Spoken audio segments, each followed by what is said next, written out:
너는 말도 아니고 개도 아니야. 아, 아주 익숙한 문장이네요. 네, 그렇죠. 혹은 뭐 당신은 의학학위도 없잖아. 아니면 수혜용 구충제가 암에 효과가 있다고. 당신은 완전 돌팔이네. 인터넷이나 소셜미디어 하다 보면 이런 날선 문장들 한 번쯤 보신 적 있으실 겁니다. 네, 특정 주제에 대해서 아주 흔하게 볼 수 있는 조롱 섞인 반응들이죠. 맞아요. 아마 여러분도 어떤 특정한 건강 관련 주제에서 이런 차갑고 공격적인 댓글들을 금방 눈치채셨을 텐데요. 오늘 우리가 진행할 이 심층 탐구의 미션은 바로 이런 인터넷의 시끄러운 소음, 그리고 맹목적인 편견을 뚫고 지나가는 겁니다. 오직 기록된 사실만을 파헤치는 거군요. 정확합니다. 오늘 저희가 들여다볼 소스 자료는 온코너츠라는 곳에서 제공한 굉장히 흥미로운 문서입니다. 이 문서는 펜벤다졸 그리고 메벤다졸이라는 성분에 대해 다루고 있는데요. 화학적인 계열로 따지면 벤즈이미다졸 카르바베트라고 불리는 화학물들이죠. 네, 맞습니다. 놀라운 건 이 계열의 화학물이 암 치료와 관련해서 지난 50년 동안 무려 30건이나 특허가 출원됐다는 겁니다. 이 문서는 그 역사적 궤적을 아주 낱낱이 담고 있어요. 자, 이제 하나씩 풀어볼까요? 소셜미디어의 그 가벼운 밈이나 조롱을 한꺼풀 딱 벗겨내면 도대체 이 특허 문서들 안에는 어떤 거대한 이야기들이 숨겨져 있는 걸까요? 사실 사람들이 보통 동물용 구충제 성분 그리고 암치료 이 두 단어의 조합을 딱 들으면 반사적으로 음모론부터 떠올리곤 하거든요. 약간 색안경을 끼고 보게 되죠. 그렇죠. 하지만 오늘 우리가 다루는 이 온코너츠의 자료는 그런 흥미 위주의 가십성 글이 절대 아닙니다. 철저하게 데이터에 기반해서 반세기에 걸친 글로벌 특허청의 공식 기록들만 추적한 일종의 역사적 아카이브예요. 누군가의 주관적인 주장이 아니라는 거군요. 네, 맞습니다. 희망사항도 아니고요. 언제, 어느 국가에서 또 어떤 기관이 무슨 목적으로 수십 페이지에 달하는 특허 명세서를 제출했는지 보여주는 아주 건조하고 객관적인 증거들입니다. 팩트 그 자체네요. 네, 우리가 여기서 주목해야 할 것은 무슨 기적의 만병통치약이다 이런 환상이 아니에요. 실제 주류 과학계 그리고 거대 산업계가 지난 50년 동안 이 분자구조의 잠재력을 대체 어떻게 평가하고 연구해왔는가 바로 그 점입니다. 제가 이 문서를 쭉 훑어보다가 사실 가장 먼저 놀란 게 타임라인이었습니다. 유튜브나 블로그 같은 데서 이 구충제 이야기가 갑자기 막 터져 나온 건 최근 몇 년 사이의 일이잖아요. 네, 한 5년, 6년 전쯤부터 크게 화제가 됐었죠. 그런데 이 문서의 저자가 특허 데이터베이스에 먼지를 털어내고 찾아낸 첫 번째 공식 기록은 놀랍게도 1970년대로 거슬러 올라갑니다. 여기서 매력적인 부분은 이 화합물의 항암 가능성이 결코 어느 날 갑자기 비주류에서 툭 튀어나온 아이디어가 아니라는 점입니다. 근본이 없는 게 아니라는 거네요? 그럼요. 자료에 첨부된 그 프랑스 국립산업재산권연구소 IMPI 특허 출원 원본 이미지를 보면 기원이 아주 명확해져요. 출원 번호 760420, 날짜는 1976년 2월로 또렷하게 적혀 있습니다. 와, 1976년이요. 게다가 특허의 제목이 굉장히 직관적입니다. 종양성 질환의 퇴행을 촉진하는 벤즈이미다졸 카바메이트 이렇게 되어 있거든요. 빙빙 돌려 말하지도 않았네요. 종양성 질환의 퇴행. 네, 이미 50년 전에 이 화학 계열이 종양세포를 퇴행시키는데 실질적인 효과를 낼 수 있다는 공식적인 데이터가 프랑스 특허청에 접수되었다는 의미죠. 1976년이라는 시기도 충격적인데 저는 이 소스 자료 읽으면서 이 특허를 낸 주체가 대체 누구인지 확인하고는 진짜 두 눈을 의심했습니다. 어디 이름 모를 괴짜 과학자나 뭐 영세한 연구소가 낸 게 아니었거든요. 아주 유명한 곳이었죠. 네, 바로 얀센이었습니다. 우리 청취자 여러분도 다 아실 텐데 현재 미국의 거대 헬스케어 기업인 존슨앤존슨에 인수된 바로 그 글로벌 제약회사 얀센 말입니다. 의학계 완전한 주류 중의 주류가 이미 반세기 전에 이 성분의 항암 효과를 인지하고 지적재산권까지 확보해 두려 했다는 게 잘 믿기지가 않더라고요. 그 배경을 제대로 이해하려면 이 얀센의 설립자인 폴 얀센 박사라는 인물이 현대 약학사에서 어떤 위치를 차지하고 있는지 짚어볼 필요가 있어요. 엄청난 분이라고 들었습니다. 네, 소스 문서에서는 그를 진정한 약제광이라고 묘사하고 있는데요. 이분은 그저 운이 좋아서 약을 하나 딱 개발한 그런 사람이 아닙니다. 여러분이 해외여행 가거나 배탈 났을 때 흔히 찾는 지사제, 이모디움, 그리고 오늘 우리의 주제 중 하나인 메벤다졸, 심지어 현대 통증 의학을 완전히 뒤바꿔 놓은 강력한 마취진통제인 펜타닐까지 이 모든 게 그의 손에서 탄생했습니다. 펜타닐까지요? 와, 진짜 현대 의학의 패러다임을 설계한 분이네요. 평생 80개가 넘는 신약을 개발한 천재적인 과학자죠. 그런 거장의 지휘 아래에 있던 회사가 1976년에 종양 퇴행 특허를 냈다는 것은요, 당시 제약업계의 최전선에서 이 분자의 항암 메커니즘을 아주 진지하고 또 무게감 있게 다루고 있었다는 결정적인 증거입니다. 세상에, 그 이모디움과 펜타닐을 만든 사람이 직접 들여다보던 물질이었다니.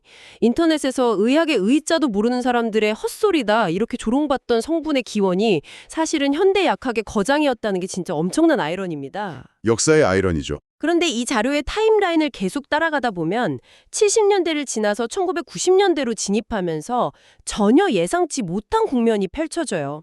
여기서부터가 진짜 흥미로워집니다. 아주 뜻밖의 거대 기업 이름이 또 불쑥 등장하거든요. 힌트를 드리자면 제약회사가 아닙니다. 맞아요. 샴푸, 치약, 세제 같은 일상적인 소비재로 우리 집 욕실과 세탁실을 점령하고 있는 회사, 바로 프록터 앤 갬블, P&G입니다. 사실 대중에게 P&G는 다우니 섬유 유연제나 질레트 면도기 같은 브랜드로 훨씬 친숙하잖아요. 그렇죠. 마트 가면 늘 있는 브랜드니까요. 하지만 1990년대의 P&G는 제약과 생명공학 연구 분야에서도 막대한 자본을 쏟아부으면서 공격적으로 특허 포트폴리오를 구축하던 시기가 있었어요. 온코너츠의 자료를 보면 1996년부터 2002년까지 P&G가 이 벤주이미다졸이라는 화학 무기를 들고 얼마나 집요하게 의학 특허를 쏟아냈는지 그 흔적이 역력합니다. 제가 특허 제목들만 쭉 봤는데도 그 집요함이 막 느껴지더라고요. 1996년에는 이 성분을 백혈병 치료제 제조에 사용한다는 내용이었고 또 같은 해 암세포 성장 억제용 약학 조성물 특허도 연달아 냈습니다. 멈추지 않았죠. 네. 1998년, 2000년을 거쳐서 2002년에는 바이러스 감염과 암세포 증식을 동시에 억제하는 특허까지 출원했어요. 거리 한 6, 7년이라는 긴 시간 동안 암 치료라는 거대한 산을 넘기 위해서 이 물질을 정말 다각도로 파고들었다는 건데 그 이 시기쯤에서 특허의 전반적인 방향성이나 치료에 접근하는 방식이 초기랑은 좀 달라지는 것 같았습니다. 바로 그 지점이 이 문석을 보여주는 의학 발전의 아주 흥미로운 축소판입니다. 1970년대에 얀센의 특허가 이 물질 하나로 종양을 퇴행시킬 수 있다는 어떤 단일 물질로서의 가능성에 빛을 비췄다면요. 1990년대 후반을 지나 2000년대 초반으로 넘어오면서 의학계의 전술 자체가 바뀝니다. 전술이 바뀌었다면 구체적으로 어떻게 변한 건가요? 소위 조합치료, 콤비네이션 테라피라는 패러다임이 전면에 등장하죠. 문서를 자세히 들여다보면 2001년에 미국의 콤비네토알렉사라는 회사가 벤즈이미다졸을 펜타미딘이라는 전혀 다른 약물과 조합해서 종양을 치료하는 특허를 냈고요. 아, 섞어 쓰기 시작한 거네요. 네, 호주의 뉴사우스 이노베이션이라는 기관은 2002년과 2005년에 알벤다졸을 기존의 항암화학요법과 병용하는 즉 기존 치료제와 시너지를 내도록 섞어 쓰는 방법에 대해 특허를 출원했습니다. 아, 그러니까 2000년대의 연구자들은 이 구충제 성분 하나만으로 암이라는 거대한 적을 완벽하게 다 무찌르겠다? 이런 생각에서 벗어난 거군요. 기존의 그 강력한 항암제들이 가진 한계를 보완하면서 서로 시너지를 내는 일종의 태그팀 전략으로 방향을 틀었다고 볼 수 있겠네요. 비유하자면 암세포와의 전쟁에서 포위망을 좁히는 전략을 택한 겁니다. 암세포는 생각보다 굉장히 영리하거든요. 강력한 화학 항암제로 정면 돌파를 시도하면 얘네들은 어떻게든 살아남기 위해 우회로를 찾거나 내부의 백업 시스템을 가동합니다. 내성이 생기는 원리 같은 거군요. 맞습니다. 그래서 제약사와 연구기관들은 벤즈이미다졸 계열의 화합물이 기존 항암제와는 완전히 다른 생물학적 경로로 작용한다는 사실을 인지한 거죠.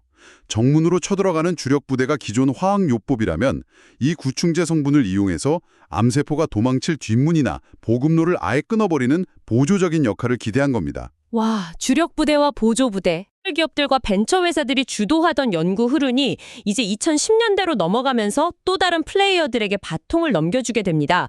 바로 전 세계 최고 권위의 학술 기관들, 우리가 이름만 들어도 아는 그 글로벌 명문 대학들이 특허청의 문을 두드리기 시작한 건데요. 대학들의 참여가 아주 본격화되죠. 네, 청취자 여러분, 소스 제로에 등장하는 이 대학 리스트가 정말 압도적입니다. 먼저 미국에서 세계 최고의 임상 및 암 연구센터를 보유한 곳이죠. 존스 홉킨스 대학교가 등장합니다. 2016년에 종양 치료를 위한 메벤다졸 특허를 냈고요. 2021년에는 신경섬유종증에서 악성 종양이 발생하는 것을 예방하는 연구까지 출원을 했습니다. 조지타운 대학교 역시 2018년에 메벤다졸을 활용한 흑색종 치료 특허를 냈죠. 영국에서는 브래드퍼드 대학교가 이름을 올렸고요. 정말 화려한 라인업이네요. 이걸 더 큰 그림과 연결해보자면요. 단순한 이윤 창출을 목적으로 하는 기업의 연구개발 부서를 넘어서 순수과학의 지평에 넓히고 인류 질병의 기전을 아주 깊게 딥다이브하는 글로벌 최상위권 대학들이 이 화합물의 잠재력에 진심으로 매달리기 시작했다는 뜻입니다. 특히 2010년대 이후 학계의 연구 동향을 보면 미국뿐만 아니라 아시아 대학들의 활약이 말 그대로 폭발적으로 일어납니다. 맞아요. 저도 자료 보면서 되게 반가웠던 게 한국의 굵직한 대학병원과 연구진들 이름도 이 문서에 무려 3번이나 명시되어 있습니다. 카톨릭대학교, 고려대학교, 그리고 강원대학교 산학협력단이 그 주인공들인데요. 그런데 사실 문서를 읽다 보니까 여기서부터는 전문 용어들이 막 쏟아져 나와서 약간 어지럽더라고요. 용어가 조금 어려워지긴 하죠. 네, 예를 들어 2019년 카톨릭대학교 특허를 보면 메벤다졸과 자가포식 억제제를 포함한다고 되어 있고 강원대학교는 펜벤다졸과 트레일 단백질을 조합한다고 되어 있어요. 아까 존스 홉킨스는 메벤다졸 다형체라는 용어를 썼고요. 이 복잡한 용어들이 구체적으로 어떤 작용을 하는 건가요? 용어들이 낯설게 느껴지실 수 있는데 원리 자체는 아주 매력적입니다. 먼저 존스 홉킨스가 언급한 다형체, 폴리모프부터 보죠. 화학물질은 마치 눈송이처럼요. 분자들이 어떻게 결합하느냐에 따라 다양한 결정 구조를 가질 수 있습니다. 똑같은 메벤다졸 성분이라도 어떤 결정 구조를 만드느냐에 따라 우리 몸에 흡수되는 비율, 즉 생체 이용률이 확연히 달라져요. 아, 성분은 같아도 형태에 따라 흡수율이 다르군요. 그렇죠. 존스 홉킨스의 연구진은 암세포에 가장 치명적으로 도달할 수 있는 그 최적의 분자 형태를 찾아내려고 한 겁니다. 단순히 약을 먹는 행위를 넘어서 몸에 흡수되는 그 효율의 한계까지 구조적으로 극복하려고 했던 거네요. 그럼 한국 대학들의 연구는 어떤 원리인가요? 아까 그 자가포식이라는 말이 있었는데 한국 카톨릭대학교에서 연구한 이 자가포식 메커니즘은 아주 흥미로운 생물학적 현상입니다. 자가포식을 아주 쉽게 비유하자면 세포 내부의 재활용 센터라고 할 수 있어요. 재활용 센터요? 네. 암세포는 항암제 공격을 받아서 영양분이 뚝 떨어지고 부족해지면 자기 몸 안에 망가진 찌꺼기들을 스스로 잡아먹고 재활용해서 어떻게든 질기게 버텨냅니다. 가톨릭대 연구진은 바로 이 점을 노린 겁니다. 아, 벤즈이미다졸로 암세포를 막 공격하면서 동시에 그 재활용 센터의 문을 닫아버리는 거군요. 정확합니다. 자가포식 억제제를 투여해서 암세포의 비상식량 창고를 아예 불태워버린다고 생각하시면 됩니다. 그리고 강원대학교가 활용한 트레일 단백질 역시 정상세포는 그냥 놔두고 암세포에게만 싹 다가가서 이제 그만 스스로 소멸해라 하고 자살 스위치를 누르게 만드는 아주 스마트한 신호전달 물질이에요. 이 두 가지를 영리하게 조합해서 대장암을 타격하는 방법을 고안해낸 것이죠. 와, 재활용 센터를 폐쇄하고 자살 스위치를 누른다니 진짜 대학들의 연구가 그저 이 약이 암에 좋대? 이 수준이 아니라 분자 단위에서 암세포의 숨통을 아주 정교하게 끊어놓는 전술이 왔네요. 과학의 최전선이죠. 게다가 중국 쪽의 연구 기록을 보면 그 타겟이 훨씬 더 세분화되어 있습니다. 급성 T 림프구성 백혈병, 폐암, 난소암은 물론이고 눈에 생기는 포도막 흑색종이나 자궁경부암 줄기세포까지 다루고 있어요.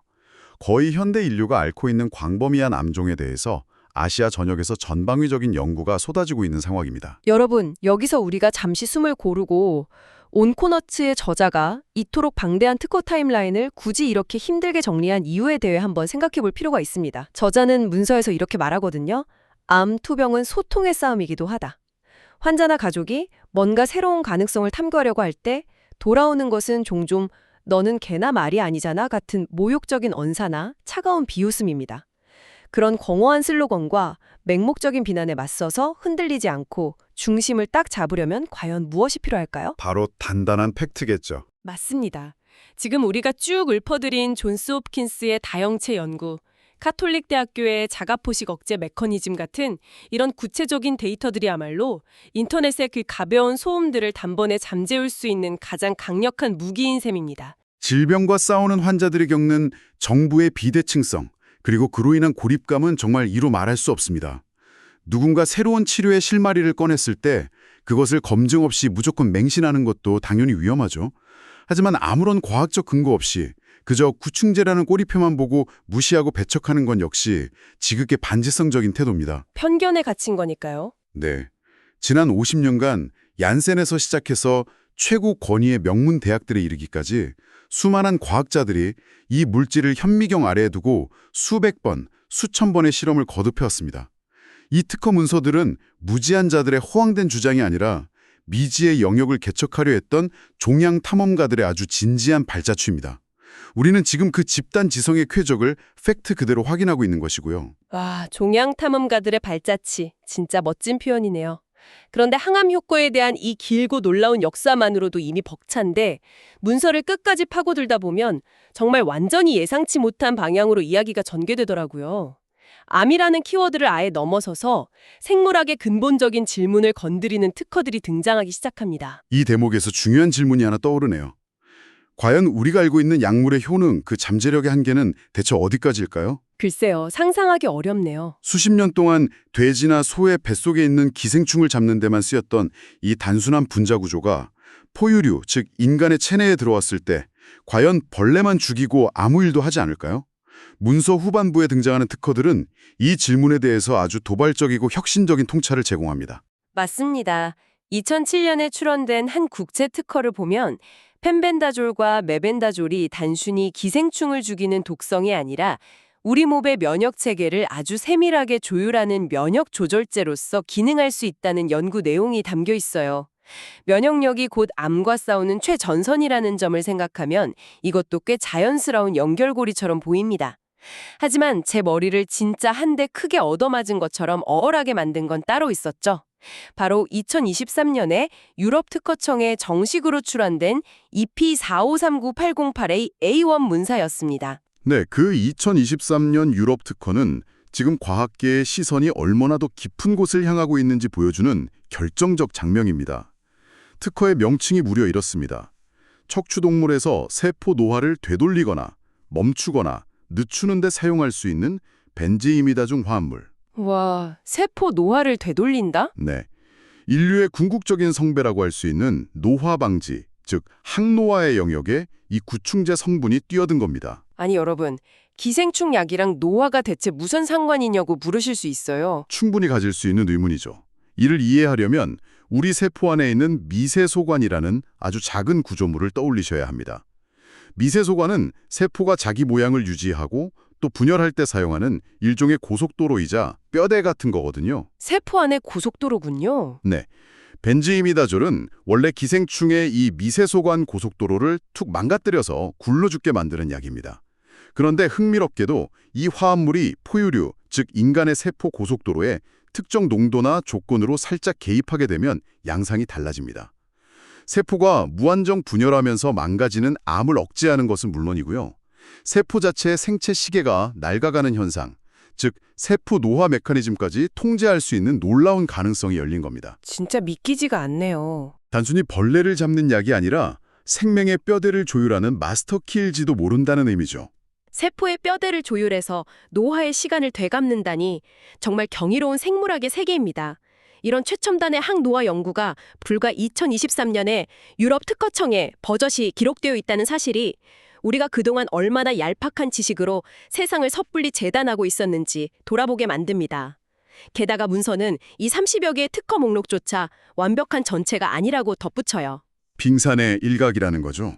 네, 우리가 오늘 다루지 않은 수약이나 농업 분야, 심지어 당뇨병 같은 대사질환에 이르기까지 이 분자들의 숨겨진 잠재력은 지금 이 순간에도 세계 곳곳의 실험실에서 끊임없이 파헤쳐지고 있습니다. 정말 놀라운 확장성이죠. 그래서 이 모든 게 대체 무슨 의미일까요?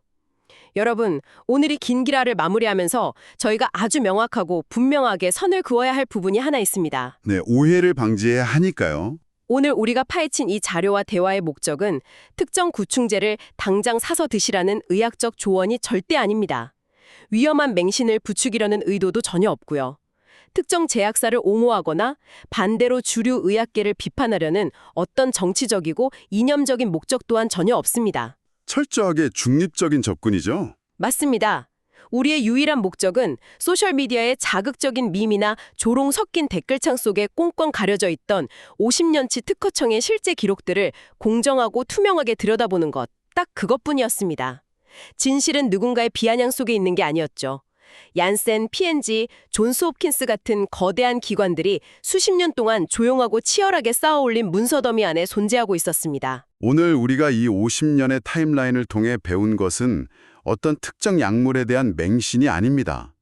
흔하고 저렴한 동물의 약품으로만 치부되던 성분조차 과학의 렌즈를 딱 들이대고 조금 다르게 바라보면 글로벌 제약사와 명문대학들이 진지하게 탐구하는 강력한 무기가 될 수 있다는 그런 유연한 사고방식이죠. 유연한 사고방식의 핵심이네요. 네. 청취자 여러분, 이 탐구를 마치면서 이런 상상을 한번 해보시면 어떨까요? 지금 이 순간에도 전 세계 특허청 서고의 깊고 어두운 곳이나 낡은 도서관의 데이터베이스 속에는 세상을 바꿀지도 모르는 또 다른 일상적인 화합물에 대한 놀라운 통찰들이 조용히 잠들어 있을지도 모릅니다. 단지 사람들이 겉에 붙여놓은 에이, 이건 안 될 거야 라는 두꺼운 편견의 벽에 갇혀서 말이죠. 과연 다음에는 어떤 먼지 쌓인 데이터가 누군가의 끈질긴 호기심에 의해 세상 밖으로 다시 불려나오게 될까요? 와우, 정말 우리의 탐구 정신을 자극하는 아주 완벽한 질문입니다. 당연하게 여겨지던 이름표를 떼어내고 그 이면의 데이터를 들여다보는 일, 그리고 편견에 갇히지 않고 끊임없이 새로운 물음표를 던지는 호기심이야말로 과학을 발전시키고 우리를 덜 무지하게 만드는 가장 강력한 동력인 것 같습니다. 여러분도 오늘 우리가 함께 넘겨본 이 50년의 묵직한 기록들을 바탕으로 주변에 익숙한 것들에 대해 한 번쯤 낯선 시선을 던져보는 그런 하루를 보내시길 바랍니다. 늘 그렇듯 배움에는 끝이 없고 흥미로운 팩트들은 항상 편견 너머에서 우리가 찾아주기만을 기다리고 있으니까요. 여러분의 그 멈추지 않는 지적 호기심을 항상 열렬히 응원합니다. 다음 탐구에서도 깊고 넓은 지식의 조각들을 꽉꽉 채워서 돌아오겠습니다. 긴 시간 함께해 주셔서 감사합니다.